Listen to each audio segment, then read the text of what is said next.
সরকারের প্রতিটা মহলের কিসের ভয় আমাদের সাথে কথা বলার? কোনোভাবে সিন্ডিকেটদের সুবিধা দেওয়ার জন্য, নয়জনকে সুবিধা দেওয়ার জন্য আপনারা এই কাজ করতে পারবেন না।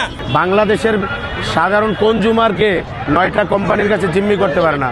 সে ধরেন আজকে একটা মোবাইলের দাম আছে 20,000 টাকা, কালকে যদি এই মোবাইলটা তারা 30,000 টাকা রেট দেয়, আপনার কিচ্ছু করার থাকবে না। ওই সিন্ডিকেটের কাছে জিম্মি যে আমরা ট্যাক্স দিতে চাই, দেওয়ার অপশনগুলো তৈরি করে দেন।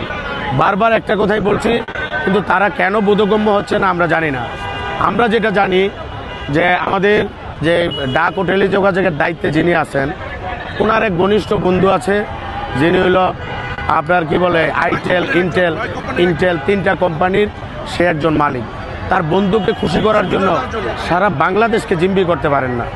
আমাদের কথা হলো, ধরেন আজকে এনইআর সিস্টেম এটা চালু করছে 9টা কোম্পানির টাকা দিয়া, তারা 11,40,00,000 টাকা ঘোষিত।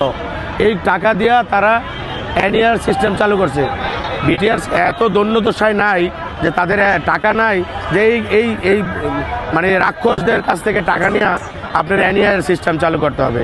এনইআর সিস্টেম চালু করলে পূর্ববর্তী পক্ষ বলছে যে আজকে দেখেন আমাদের ব্যাংক লোন আছে, আমাদের পরিবার আছে, স্কুলের বেতন আছে।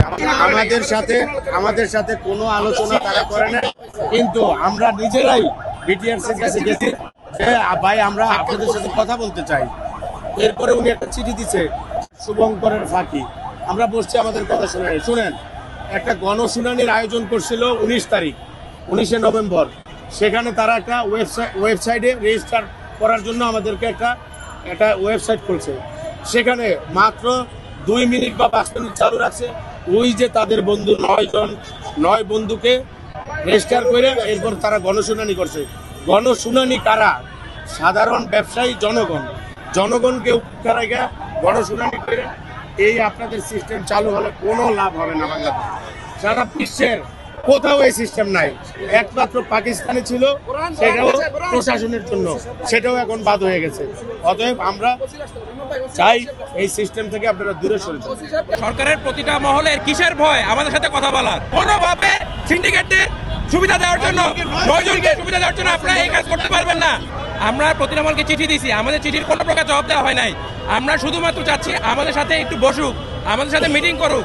এতগুলো মানুষকে আসলে পথে বসানো হচ্ছে, মিটিং করে কথা বলে টেবিল টকের মাধ্যমে একটা সমাধানে আসুক। আমরা এর আগে বলেছি আপনারা যে সিস্টেম যেটা বাস্তবায়ন করতে যাচ্ছেন সেখানে আমাদের কোনো আপত্তি নাই। 16 তারিখ না পারলে কালকেই ওপেন করেন, কিন্তু আমাদের দাবি হলো আমি যেন আগামীকাল থেকে বৈধভাবে ট্যাক্স দিয়ে প্রোডাক্ট আনতে পারি, সেই রাস্তা করে দিতে হবে। কোনোভাবে সিন্ডিকেটদের সুবিধা দেওয়ার জন্য, নয়জনকে সুবিধা দেওয়ার জন্য আপনারা এই কাজ করতে পারবেন না। আমাদের স্পষ্ট বক্তব্য, আপনারা আমাদের সাথে বসবেন, টেবিল টক করবেন, আমাদের ইম্পোর্টের যে ট্যাক্সটা সহনীয় পর্যায়ে করবেন, কোনোভাবে বৈষম্য রাখা যাবে না। কয়েক হাজার কোটি টাকা কোন স্টক রয়েছে, এটা কিন্তু আমাদের অপচয় হয়ে যাবে। আমাদের এই স্টকগুলো কি করব, এই নিয়ে কোনো প্রকার দিক নির্দেশনা নাই। এই স্টকগুলো কিভাবে আসছে? সরকারের প্রশাসনের সামনে দিয়ে আসছে, এগুলার কাস্টমের সামনে দিয়ে আসছে, সরকার যে সুযোগ সুবিধা দিচ্ছে সেই রুলস এর আন্ডারে আছে, এগুলা কোনো অবৈধভাবে আসে নাই। আমাদেরকে অবৈধ ট্যাক্স দেওয়া হচ্ছে। আমাদের সবার ট্রেড লাইসেন্স আছে, সবার ট্যাক্স সার্টিফিকেট আছে, সবার টিন আছে। আমাদের প্রতি মাসে ব্যাট দেই, প্রতি বছরে আমরা রিটার্ন সাবমিট করি। আমরা কোনোভাবেই অবৈধ না, আমাদেরকে সরকার ব্যবসা করার সুযোগ দিয়ে আছে। আমরা তাই প্রতিষ্ঠিত ব্যবসায়ী।